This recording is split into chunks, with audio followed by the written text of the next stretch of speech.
नारायणं नमस्कृत्य नरं चैव नरोत्तमं देवीं सरस्वतीं व्यासं ततो जयमुदीरये। कृष्णाय वासुदेवाय हरये परमात्मने प्रणतक्लेशनाशाय गोविन्दाय नमो नमः। सदाशिवसमारम्भां शङ्कराचार्यमध्यमाम् अस्मदाचार्यपर्यन्तां वन्दे गुरुपरम्पराम्। बोली श्री एकादशी मैया की जय। युधिष्ठिर ने पूछा, गोविंद वासुदेव आपको नमस्कार है। श्रावण के कृष्ण पक्ष में कौन सी एकादशी होती है, उसका वर्णन कीजिए। भगवान श्री कृष्ण बोले, राजन सुनो, मैं तुम्हें एक पापनाशक उपाख्यान सुनाता हूँ, जिसे पूर्व काल में ब्रह्मा जी ने नारद के पूछने पर कहा था। नारद जी ने प्रश्न किया, भगवान कमलासन में आपसे यह सुनना चाहता हूँ कि श्रावण के कृष्ण पक्ष में जो एकादशी होती है उसका क्या नाम है, उसके कौन से देवता हैं तथा उसने कौन सा पुण्य होता है। प्रभु यह सब बताइए। ब्रह्मा जी ने कहा, नारद सुनो, मैं संपूर्ण लोगों के हित की इच्छा से तुम्हारे प्रश्न का उत्तर दे रहा हूँ। श्रावण मास में जो कृष्ण पक्ष की एकादशी होती है उसका नाम कामिका है। उसके स्मरण मात्र से वाजपेय यज्ञ का फल मिलता है। उस दिन श्री हरि, विष्णु, माधव, मधुसूदन आदि नामों से भगवान का पूजन करना चाहिए। भगवान श्री कृष्ण के पूजन से जो फल मिलता है वह गंगा, काशी, नैमिषारण्य तथा पुष्कर क्षेत्र में भी सुलभ नहीं है।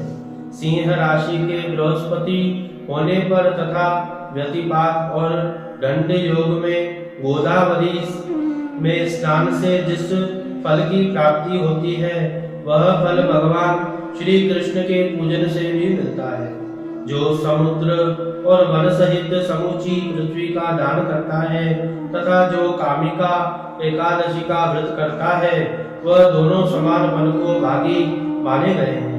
जो ब्याही हुई गाय को अन्य सामग्रियों सहित दान करता है उस मनुष्य को जिस फल की प्राप्ति होती है वह कामिका का व्रत करने वाले को मिलता है।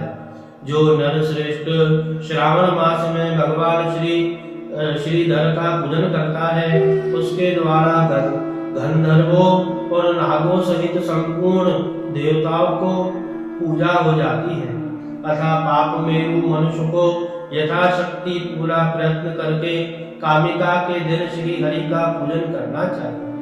जो पाप रूपी पंकज से भरा हुआ संसार समुद्र में डूबा रहा है उनका उद्धार करने के लिए कामिका का व्रत सबसे उत्तम है। आध्यात्मिक विद्या परायण पुरुषों को जिस फल की प्राप्ति होती है उससे बहुत अधिक फल कामिका व्रत सेवन करने वालों को मिलता है। कामिका का व्रत करने वाला मनुष्य रात्रि में जागरण करके न तो कभी भयंकर यमराज का दर्शन करता है और न कभी दुर्गति में ही पड़ता है। लाल मणि, मोती, वैडूर्य और मूंगे आदि से पूजित होकर भी भगवान विष्णु जैसा संतुष्ट नहीं होता जैसे तुलसी दल से पूजन होने पर होते हैं। जिसने तुलसी की मंदिरियों से श्री केशव का पूजन कर लिया है उसके जन्म भर का पाप निश्चय ही नष्ट हो जाता है। जो दर्शन करने पर सारे पाप समुदाय का नाश कर देता है।